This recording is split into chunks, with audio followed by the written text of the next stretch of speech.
नमस्कार, जी हिंदुस्तान पर इस वक्त आप सभी के साथ मैं हूं प्रिया सिंह और हमारे साथ जुड़ चुके हैं बीएसपी के महासचिव सतीश चंद्र मिश्रा जी।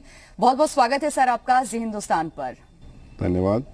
देखिए, माहौल और मौसम दोनों इस वक्त उत्तर प्रदेश में चुनाव है। चुनाव की तारीखों का ऐलान भी हो चुका है और एक महीने के बाद ठीक 10 तारीख से यानी कि 10 फरवरी से पहले चरण के लिए मतदान शुरू होंगे और 10 मार्च को नतीजे सामने आ जाएंगे। लेकिन इन सब के बीच में तमाम पार्टियां अपनी अपनी जीत को लेकर के बड़ा आश्वस्त है और उस पार्टी के महासचिव इस वक्त हमारे साथ हैं जो 2007 में जिस तरीके से पूर्ण बहुमत के साथ एक लंबे अरसे के बाद कोई पार्टी थी जो पूर्ण बहुमत की सरकार बनाती नजर आई, सत्तासीन हुई और तमाम विकास के जो वादे किए थे उसको पूरा भी करके दिखाया। लेकिन उसके बाद ऐसा क्या हुआ कि उत्तर प्रदेश की जनता ने इस पार्टी से मुंह मोड़ लिया। इन सब पे तमाम बातचीत करने के लिए हमारे साथ सतीश जी जुड़ चुके हैं। सतीश जी, सबसे पहले तो ये आपसे जानना चाहेंगे क्योंकि इस वक्त जो चुनावी माहौल है वो पूरा अब डिजिटल मोड पे हम चले गए हैं और खास करके इस कोविड के दौर में, कोरोना के दौर में, इन सब के बीच में ऑपोजिशन का ये कहना है, सत्ता पक्ष का भी ये कहना है, तमाम पार्टियों का कहना है कि आप लोगों ने शायद पहले ही हार मान ली है, इसीलिए हर प्लेटफॉर्म पे हर जगह आप लोग नहीं दिख रहे उतने जोर शोर से। ये कहा था कि चुनाव नजदीक आने दीजिए तब हम पूरी ताकत के साथ जमीन पे उतरेंगे मायावती जी ने, लेकिन अब तो डेट भी अनाउंस हो गए हैं। देखिए, ये जो अपोजिशन है उनका तो अपोजिशन का ये काम ही यही है कि इस तरह का बातें, भ्रम, गलत बातें करने का ये उनका एक काम ही है। और आपने ये देखा होगा कि जहाँ तक बहुजन समाज पार्टी है, हमने 23 जुलाई से जब अपनी शुरू की थी, मीटिंग्स की थी, अयोध्या से शुरू की थी, तो सबसे पहली पार्टी जो थी वो बहुजन समाज पार्टी थी जिसने पॉलिटिकल मीटिंग करना शुरू किया। तब तो लोग कोरोना की वजह से घरों में छिपे बैठे हुए थे, ये ऑपोजिशन वाले भी छिपे बैठे हुए थे।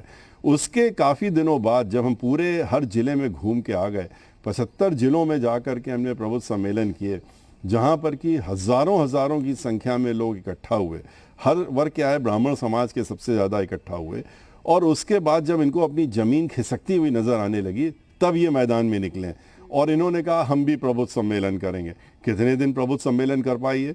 5 दिन एक पार्टी ने किए, 10 दिन दूसरी पार्टी ने किए, क्योंकि उनके यहाँ प्रबुद्ध सम्मेलन में कोई आया ही नहीं पॉलिटिकल पार्टी में। और जो इनकी मीटिंग्स थी, ब्राह्मण समाज जिसको लेके आना चाहते थे वो 15 और 20 इकट्ठा हुए, तो इन्होंने गिव अप कर दिया। अब गिव अप करने के बाद जब हमने पूरा यूपी कर लिया, उसके बाद आप लोग ये कहना है कि बहन मायावती जी 7 सितंबर को जब हमारी आखिरी मीटिंग थी लखनऊ में, जो कि 75वीं थी, तो उसमें बहन मायावती जी स्वयं आई थी और उन्होंने आके 20 हजार लोगों को उन्होंने एड्रेस किया था। एड्रेस करने के बाद उन्होंने जो संदेश भेजना था वो भेजने का काम किया था। उसके बाद फिर वो दोबारा 9 अक्टूबर को 5 लाख से ज़्यादा, 5 लाख आदमी, इनसे पूछिए जितनी बैठकें, जितनी मीटिंगें इन्होंने करी हैं, मिला लें सबके, तब भी 5 लाख नज़र नहीं आएंगे जितने बहन मायावती जी ने 5 लाख लोगों को एड्रेस करके और लखनऊ में मीटिंग करी, जिसमें कि लगभग 1 घंटे उन्होंने जो बातें कहनी थी कर दी थी अपनी। उसके बाद दोबारा से हम लोग मैदान में निकले, हम रिजर्व सीटों पे गए। रिजर्व सीटों में फिर हज़ारों की संख्या में लोग इकट्ठा हुए। वो क्या कर रहे हैं, वो कैसे सोच रहे हैं, वो सरकारी मीटिंगें कर रहे हैं। भारतीय जनता पार्टी ने क्या किया है, जितने पूरे उत्तर प्रदेश में अभी बैठकें दिखा रहे हैं कि मैं बड़ी बैठकें कर रहा हूँ, कौन सी बैठक की उन्होंने एक भी पॉलिटिकल मीटिंग की हो तो बताइए। उन्होंने तो सड़क के किनारे किनारे जो विश्वास यात्रा निकाली थी वो तो फ्लॉप हो गई 100%। उसमें तो 50 आदमी नहीं इकट्ठा होते थे। उन्होंने जितनी मीटिंग करी वो सरकारी धन का इस्तेमाल करके, सरकारी योजनाओं को लेकर के, जो पब्लिक को भ्रमित करने के लिए, उसमें लाखों रुपया पब्लिक का इस्तेमाल करके अपनी बैठकें करी, मीटिंग करी। उसमें सरकारी बातें रखने की जगह उन्होंने वोट मांगने का काम किया। जिस प्रबुद्धजन सम्मेलन की शुरुआत आपने की थी और आपने कहा कि उसके बाद तमाम पार्टियों को उस समाज की याद भी आ गई, अब हर किसी के सपने में आ रहे हैं श्री कृष्ण और ये कह रहे हैं कि आप चुनाव लड़िए, आपको साक्षात हमने दर्शन दिया है और आपकी जीत जो है वो तय है। कोई राम, कोई परशुराम के सहारे इस वक्त चुनावी मैदान में है। इन सब को लेकर के आप क्या कहना चाहेंगे? और उस प्रबुद्धजन पे भी ये सवाल मैं जोड़ना चाहूंगी क्योंकि वो जो 16 से 18% तक का वो जो ब्राह्मण समाज है वो बहुत बड़ी अपनी हिस्सेदारी रखता है किसी भी पार्टी को सत्ता के शिखर पे पहुंचाने के लिए, और 2007 में उसका समर्थन आपको मिला था। और ये समाज ऐसा है जो हर बार कुछ ना कुछ नया प्रयोग करते रहता है, तो इस बार ये समाज किसके साथ? देखिए, जैसा मैंने कहा कि 75 जिलों में जब हम घूमे तो ब्राह्मण समाज के ही बीच में घूमे थे और उनके अनुरोध पे ही हम उनके बीच में आए थे। और जब हम उनके सामने आए, उनके साथ में रहे, घूमे और हमने जो मीटिंगें करी थी कोई हेलीकॉप्टर से नहीं करी थी, हमने गाड़ी से जाके की थी। रात में वहाँ विश्राम भी करते थे, वहीं रुकते थे उनके साथ में। जिस तरीके से 2007 में ब्राह्मण समाज हमारे साथ में जुड़ा था, मैं दावे के साथ कह सकता हूँ अब की बार उससे कहीं ज़्यादा ताकत से वो हमारे साथ में जुड़ रहा है और जुड़ करके वो सरकार बनाना चाहता है, क्योंकि उसने सभी को देख लिया। उसने समाजवादी पार्टी को देखा ही किस तरह से उसने ब्राह्मण समाज के साथ में उन्होंने अत्याचार किए थे, किस तरह से उनकी इंसल्ट करते रहते थे और किस तरह से उनको एक हाशिए में रखने का काम किया था। उसके बाद भारतीय जनता पार्टी आई, राम का मुखौटा पहनने का, धर्म का मुखौटा लेकर के भगवान राम को भगवान से हटा करके उतार के एक वोट की वस्तु बनाने का काम किया, जो कि ब्राह्मण समाज कभी भी नहीं इसको स्वीकार कर सकता। हर जगह मंदिरों का जीर्णोद्धार हो रहा है, सौंदर्यीकरण हो रहा है, काशी विश्वनाथ कॉरिडोर दिया गया उस समाज देखिए, के ये लिए। सारी चीजें जो हैं, ये आप वहाँ मंदिरों का विध्वंस कर रहे हैं। आप काशी विश्वनाथ जी में जाइए, आप विंध्यवासिनी जी में जाइए, वहाँ पर विध्वंस करके, मंदिरों को तोड़ करके, और आप उसको पर्यटक स्थल बनाने की बात कर रहे हैं। ब्राह्मण समाज जितने मंदिरों में थे, उन मंदिरों को कब्जा करने की बात आज हो रही है। उनके ऊपर कितने पंडितों की हत्याएं हो गई जो मंदिरों में थे। चुनावी प्रेम है ये तमाम पार्टियों का। 500 लोग, ब्राह्मण समाज के लोग की हत्या हो गई इस 5 साल में, 100 से ज़्यादा इनकाउंटर हो गए। और ब्राह्मण समाज अब किस वजह से इनके साथ में जाएगा? आपने राम मंदिर बनाने की बात कही थी, 3 साल हो रहे हैं, माननीय सर्वोच्च न्यायालय के निर्णय हुए, आपने अभी नींव तक तो बनाई नहीं, मंदिर क्या बनाएंगे? आज पूरा उत्तर प्रदेश जो है वो बहुजन समाज पार्टी को 2007 से ज़्यादा वोटों को से और सीटों से अब की बार दे करके सरकार बनवाए। इस बार भीम आर्मी भी चुनावी मैदान में है, वो भी इस समाज को साधने की कोशिश कर रहे हैं और ऐलान भी करने वाले हैं कि किस पार्टी के साथ वो गठबंधन से चुनाव मैदान में उतरेंगे, जाएंगे अकेले, कहां से लड़ेंगे, इसका भी जिक्र वो कर चुके हैं, चैलेंज कर रहे हैं वो योगी आदित्यनाथ को। आपके लिए ये कितना चैलेंजिंग है? किसकी बात कर रही हैं आप, जो कि दूसरों के हाथ में खेल रहा हो? अभी तो पब्लिक, उन्हीं के लोग इंतजार कर रहे हैं कि असलियत तो मालूम पड़ जाए किसके हाथ में खेलने जा रहे हैं ये।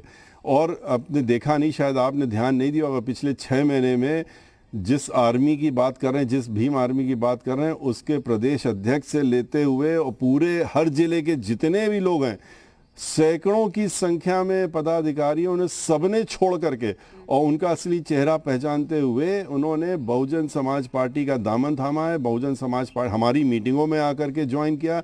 उन्होंने निर्णय लिया है कि हम लोग सब मिल करके बहन मायावती जी के हाथ मजबूत करेंगे। हम लोग इस षड्यंत्र को जो दूसरी पार्टियों ने रचने की कोशिश की वो हमारे सामने आ चुका है।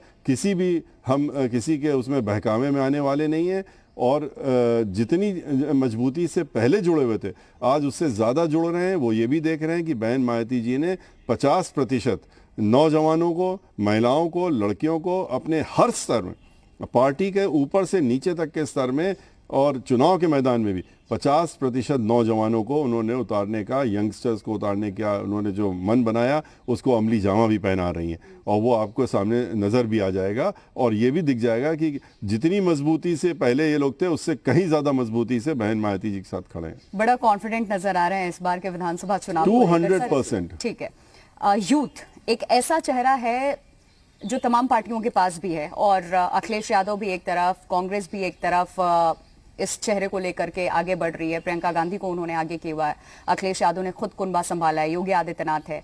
बीएसपी की जब हम बात करते हैं तो पहले एक नाम था आकाश आनंद जी का और अब आपके खुद के बेटे हैं कपिल मिश्रा, जो मंच पे नजर नहीं आते हैं लेकिन ऑफ कैमरा हर जगह नजर आते हैं, बड़े एक्टिव हैं वो। यूथ के बीच में भी वो काफी ज्यादा प्रचलित हो चुके हैं, पसंद लोग उन्हें भी कर रहे हैं। तो क्या इस चुनाव में या फिर इसके बाद उन्हें औपचारिक तौर से आप चुनावी मैदान में उतारेंगे? लेकिन कभी भी उन दोनों को, इन दोनों जो बीएसपी के यूथ हैं, उनको एक साथ मंच पे अभी तक देखा नहीं गया, पैरेलल? नहीं, आपने शायद ट्विटर में फोटो नहीं देखी, दोनों एक साथ भी दिखे थे। सबसे शुरुआत जब की तो एक साथ खड़े होकर के करी।